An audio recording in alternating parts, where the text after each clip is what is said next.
Di saat omongannya pedes, perilakunya nggak jelas. Wong kelakuannya kaya setan.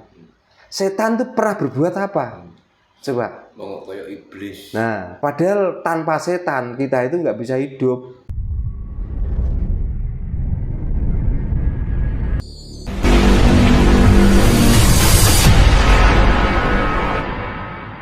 Kalau hanya membaca sejarah orang luar saja terus dianggap orang berilmu. Pinter cerita, pinter dongeng itu orang berilmu.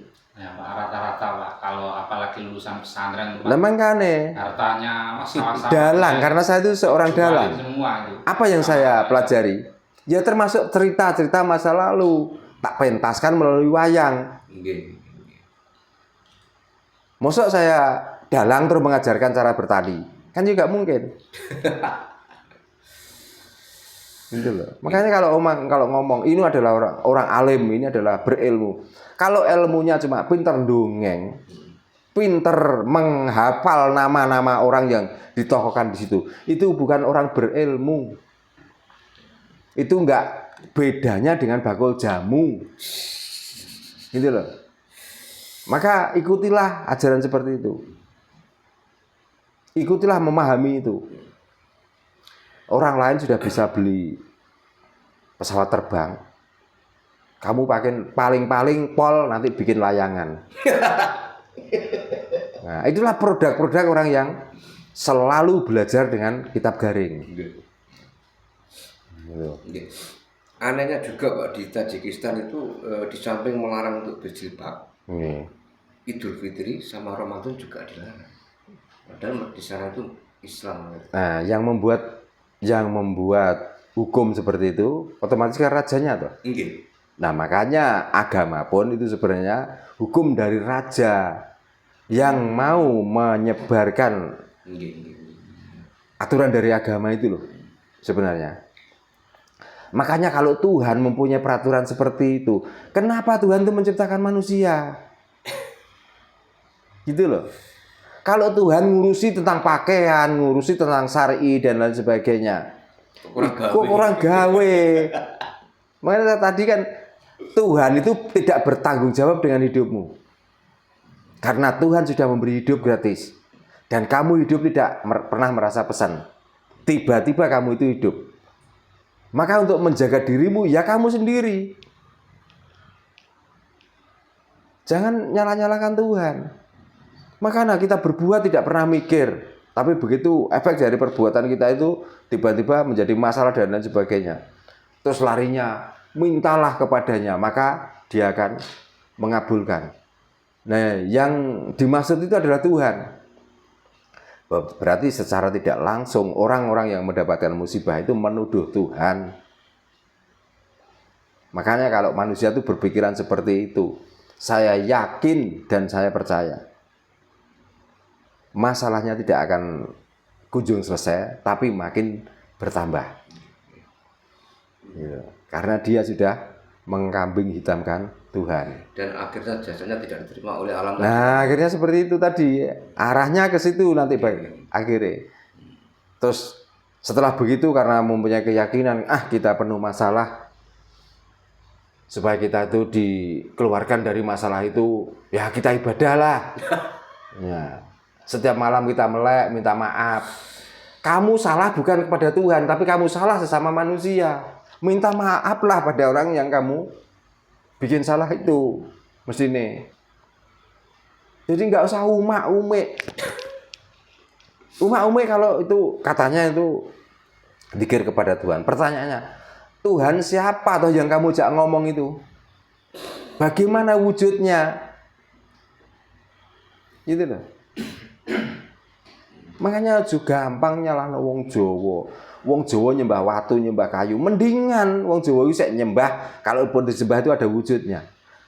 Lah orang-orang yang ngomong begitu, Tuhannya enggak jelas, wujudnya enggak ono, tapi dipaksa kita harus yakin.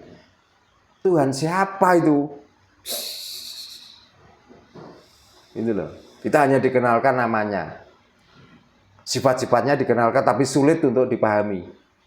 Nah, mendingan kita langsung kayu, karena kayu tidak ada yang menghidupi, hidup sendiri tumbuh menjadi besar. Itu. Kita belum ada apa-apa, sudah ada gunung yang besar. Kan mendingan itu daripada kita bingung-bingung mencari Tuhan. Ya sudah, batunya sembah, gunungnya sembah. Karena Tuhan itu maha besar. Berarti di antara yang besar di alam ini, ya itulah Tuhan. Tapi kan jelas kita nggak bingung kemana-mana. Nah, daripada kita menyembah Tuhan, tapi Tuhan siapa kita itu nggak paham, nggak jelas. Coba. Padahal di Jawa juga sudah diajarkan bahwa Gusti niku datang kena kiniro lan kina yang ngopo. Maka apapun yang kita yakini itu Tuhan. Menyembah itu bukan berarti harus begini-begini, bukan. Menyembah itu mengagumi keindahannya itu menyembah. Menjaga kelestarian gunung itu menyembah. Membakar kemenyan dan lain sebagainya. Katanya nyembah setan. Bukan. Itu supaya orang lain itu tidak merusak gunung itu. Supaya gunung ini tetap lestari. Maka kita bakari kemenyan. Coba berpikir seperti itu. Daripada kita tuh menyembah Tuhan tapi Tuhan nggak jelas. Cuma nama tok. Cuma nama. Ya kalau namanya itu Pak, kalau enggak ya kecelek Pak.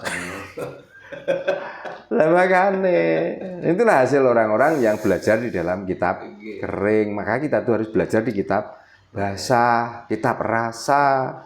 Selagi kita tidak menemukan rasa yang sejati, jangan harap nanti ketemu Tuhan yang sejati juga. Dan sejatinya Tuhan. Gitu. Tiwas disebut bendino. Nah, tiwas disembah, ternyata jenenge Tuhan ora iku lah. Dan itu bukan Tuhan. Nah, itu bukan Tuhan. Nah, itu. Akhirnya, kita tuh ngomong-ngomong sendiri dengan bahasa yang belajar dari bahasa orang lain, seolah-olah kita sudah berbicara dengan Tuhan. Tapi bicara dengan Tuhan rasanya mati.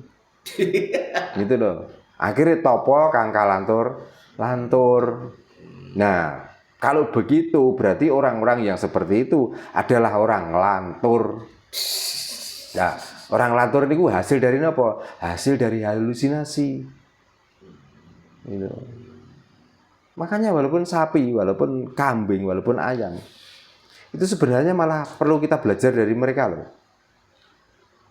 Contohnya apa? Ya contohnya begini.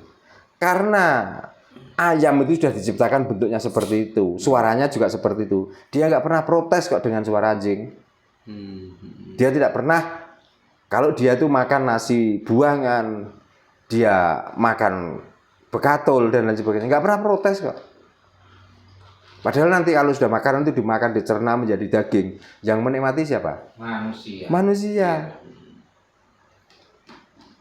Sudah berapa miliar hewan atau triliun jumlah hewan yang dipotongi dimakan manusia. Apakah ada di antara salah satu hewan itu tiba-tiba protes sama Tuhan? Karena ketidakterimaannya, karena dia itu masih butuh hidup tiba-tiba dipotong. Nah itulah buktinya. Kita belajar dari situ. Berarti urip itu kudu nrimo marang pandume ngurip. Gitu. Kambing juga begitu, tidak pernah ngiri dengan suara sapi. Hanya manusia itulah yang mempunyai sifat ngiri terus. Kambing ditirukan, ya, sapi ditirukan, ayam ditirukan. Ya, tapi cara perilaku kalah kalau perilakunya kewan. Gitu. Tapi kita tuh sering, bahkan kalau ada orang melakukan keburukan, ataupun orang yang diduga melakukan keburukan, lalu kita itu mengolok-olok, ya. Wong kok kaya kewan. Yang dimaksud kaya kewan itu pernah berbuat apa? Coba. Di saat omongannya pedas, perilakunya enggak jelas. Wong kelakuannya kaya setan. Setan itu pernah berbuat apa? Coba. Wong kaya iblis. Nah, padahal tanpa setan kita itu enggak bisa hidup. Gitu. Jadi sebenarnya mudah kita tuh untuk menemukan ilmu rasa supaya kita tuh menjadi manusia yang sejati dan sejatine manungso. Itu sebenarnya mudah. Tapi karena kita sudah kedahuluan ajaran-ajaran dari kitab garing, akhirnya uteke melok garing wis gak iso teles babar pisan sampai saiki. Carane terus jamakno Pak ngene iki. Ya caranya terus ya karena mumpung durung kebelanjur berubahlah atau beralihlah ke pelajaran kita teles supaya kita tuh basah bener-bener basah. Supaya kita tuh kembali waras, supaya kita tuh kembali ke Jawa, supaya kita tuh bisa njawani. Nggih, nggih. Iya. Dan selalu mengikuti kondisi alam nggih Pak nggih. Dan kita selalu bersinergi dan kita tuh selalu bersahabat dengan alam. Itu. Jadi supaya alam niki ora rusak. Nggih. Nek terus-terusan ngene iki sing diwedeni napa kita tetep anak putu Nggih to Pak. nanti. Nggih, matur sembah nuwun Pak Darno. Nggih, nggih, nggih rayu.